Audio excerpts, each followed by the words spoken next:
Welcome back students, welcome to my channel Pharma Scholars again. दोस्तों हमेशा की तरह एक और इम्पॉर्टेंट टॉपिक मैं लेकर आया हूँ। आज का इम्पॉर्टेंट टॉपिक है process validation with new approach.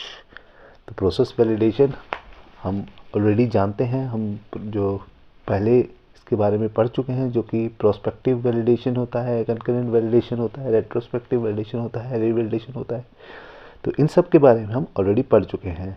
अब जो प्रोसेस वैलिडेशन है नई गाइडलाइंस के अकॉर्डिंग उसको जो है वो अपडेट किया गया है। तो आइए जानते हैं इसके बारे में। प्रोसेस वैलिडेशन डेफिनेशन क्या है प्रोसेस वैलिडेशन की? It's a collection and evolution of data derived from design process design through commercial production which establishes a scientific evidence. तो प्रोसेस वैलिडेशन जो है वो ड्यूरिंग डिज़ाइन, जो हम प्रोसेस डिज़ाइन करते हैं, ड्यूरिंग प्रोसेस डिज़ाइन जो है, जो हमारा डाटा हमें मिलता है, ठीक है, उसको कलेक्ट करके इवेल्युएट करके एक साइंटिफिक एविडेंस तैयार होता है, जिसको हम प्रोसेस वैलिडेशन कहते हैं। ठीक है, तो क्या है प्रोसेस वैलिडेशन? प्रोसेस डिज़ाइन के दौरान जो डाटा हमें कलेक्ट होता है उसको इवेल्युएट करते हैं हम, जिसके बेसिस पर एक साइंटिफिक एविडेंस एस्टैब्लिश होता है, जिसे हम प्रोसेस वैलिडेशन कहते हैं। चलते हैं नेक्स्ट स्लाइड की तरफ। नेक्स्ट सबसे पहला स्टेप जो है प्रोसेस वैलिडेशन में वो है प्रोसेस डिज़ाइन। तो प्रोसेस डिज़ाइन में हम जो है प्रोसेस को डिज़ाइन करते हैं। कैसे डिज़ाइन किया जाता है? Commercial manufacturing process is defined. इसमें जो हम कमर्शियली जो बैच लेंगे ठीक है, उसको हम डिफाइन करते हैं। ठीक है, scale up activities are performed. जो भी एफएनडी, जो भी पायलट बैच ट्रायल करता है उसकी हम स्केल अप एक्टिविटी परफॉर्म करते हैं। स्केल अप एक्टिविटी मतलब जो स्मॉल बैच एफएनडी ने ट्रायल लिया है जिसका, उसको हम large equipment, large batch size में जो है वो बनाते हैं। और पायलट बैच साइज जो है, जो वो एटलीस्ट 10% होना चाहिए। जो हम मैन्युफैक्चरिंग में बैच साइज बनाएंगे उसका 10% होना चाहिए। सपोज़ अगर हम मैन्युफैक्चरिंग में 100 kg का बैच बनाने जा रहे हैं तो एटलीस्ट उसका ट्रायल जो है वो 10 kg पे होना चाहिए। ठीक है, this approach is applied to link product and process development. तो ये जो अप्रोच है इसमें हम प्रोडक्ट और प्रोसेस को लिंक करते हैं।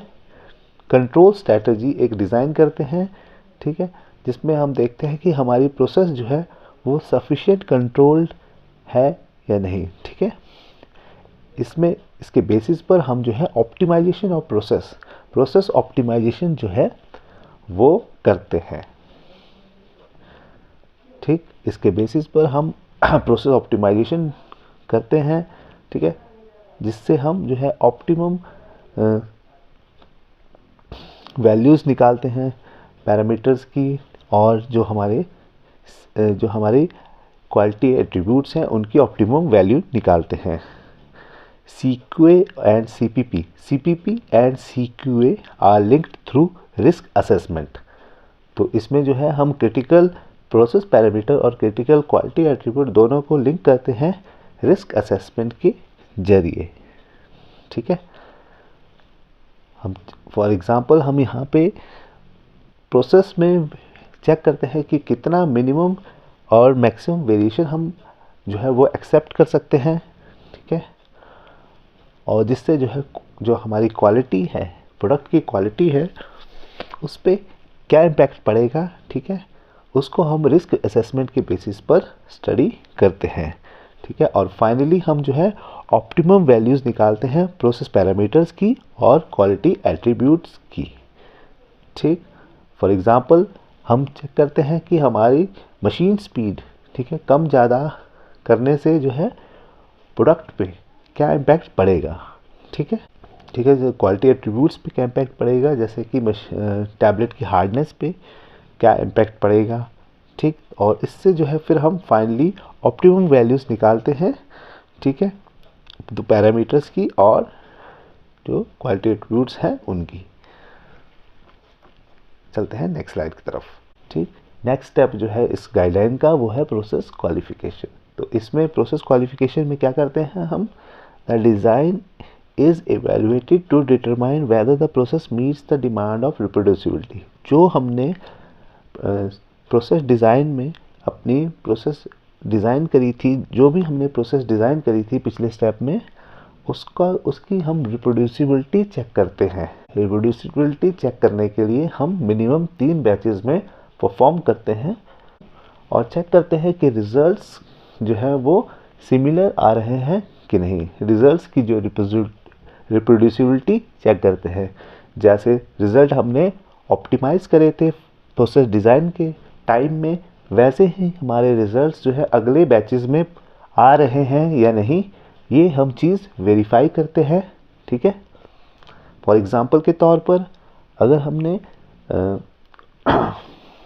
फर्स्ट बैच में 30 मिनट ड्राइंग टाइम करके, ठीक है, हमारा जो मॉइस्चर कंटेंट है वो 1 से 2% आया है, तो सेकंड बैच में हमारा मॉइस्चर कंटेंट जो है इसी लिमिट के बीच में आना चाहिए और थर्ड बैच में भी हमारा जो मॉइस्चर कंटेंट है वो यही लिमिट 1 से 2% के बीच में आना चाहिए। ठीक है, तो इस तरह से हम क्वालिफाई करते हैं जो हमारी ऑलरेडी डिज़ाइंड प्रोसेस है।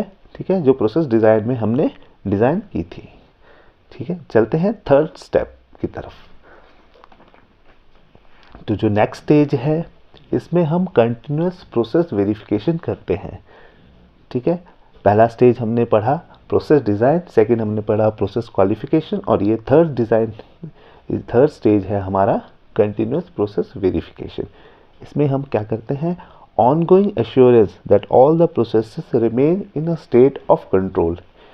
एक ongoing continuous assurance लेते हैं हम कि हमारी जो प्रोसेस है, जैसे हमने डिज़ाइन की थी, जैसे हमने क्वालिफाई करी थी, वैसे ही जो है वो हमारी प्रोसेस कंट्रोल्ड है या नहीं, इस चीज़ को हम वेरीफाई करते हैं लाइफ साइकिल अप्रोच के ज़रिए। ठीक है, जब तक जो है वो जो प्रोडक्ट है मार्केट में अवेलेबल है तब तक उसको कंटिन्यूसली हम वेरीफाई करते हैं। ठीक है, ठीक, it ensures that the validation of commercial manufacturing processes and maintenance of the process is in state of control during routine commercial production. इस चीज़ से क्या इंश्योरिटी होती है कि हमारी जो प्रोसेस है वो एक कंट्रोल स्टेट में है या नहीं। ठीक, कहीं ऐसा तो नहीं कि जो पैरामीटर्स हमने सेट किए थे प्रोसेस डिज़ाइन के थ्रू प्रोसेस ऑप्टिमाइजेशन में, और जो हमने जिसकी क्वालिफिकेशन की थी उनमें कोई चेंजेस हो गए हैं। ठीक है, at the span of time, कुछ टाइम बाद जो है कई बार ऐसा भी हो जाता है कि कुछ पैरामीटर्स में छेड़छाड़ की जाती है, जो चेंजेस कर दिए जाते हैं। कहीं ऐसा तो नहीं कि हमारी प्रोसेस में कुछ ऐसे चेंजेस करे गए हैं। ठीक है, तो हमारी प्रोसेस जो है कितनी कंट्रोल में है, इसके लिए हम जो है APQR जो है, APQR जो एनुअल प्रोडक्ट क्वालिटी रिव्यू है, उसमें हम यही चीज़ चेक करते हैं। ठीक है, और हमारी प्रोसेस कितनी कंट्रोल में है, इस चीज़ को चेक करने के लिए हम वहाँ पे CPK वैल्यू, ठीक है, चेक करते हैं। ठीक है, CPK वैल्यू हम उसमें निकालते हैं। ठीक, जो हमारा APQR होता है, जिससे हमें पता चलता है कि हमारी प्रोसेस कितने कंट्रोल में है। उसमें हम 6 सिग्मा निकालते हैं। ठीक है, जिससे हमें प्रोसेस की कंट्रोल जो है वो पता चलता है। Retrospective validation is no longer an acceptable approach. तो जो रेट्रोस्पेक्टिव वैलिडेशन, जो हम पुराने बैचों का डाटा जो है वो चेक करते थे, ठीक है, रेट्रोस्पेक्टिव वैलिडेशन में, तो वो अब एक वैलिड अप्रोच नहीं है। नई गाइडलाइंस के अकॉर्डिंग रेट्रोस्पेक्टिव वैलिडेशन जो है अब हमारे किसी काम का नहीं है। ठीक, तो ये थे तीनों स्टेजेस नए प्रोसेस वैलिडेशन के। ठीक है, थैंक्स फॉर वॉचिंग। अगर आपको कोई भी क्वेरी हो तो आप जो है वो कमेंट बॉक्स में पूछ सकते हैं। ठीक है, तो लाइक कीजिए, शेयर कीजिए, सब्सक्राइब करना ना भूलना Pharma Scholars. Thank you, bye bye, take care.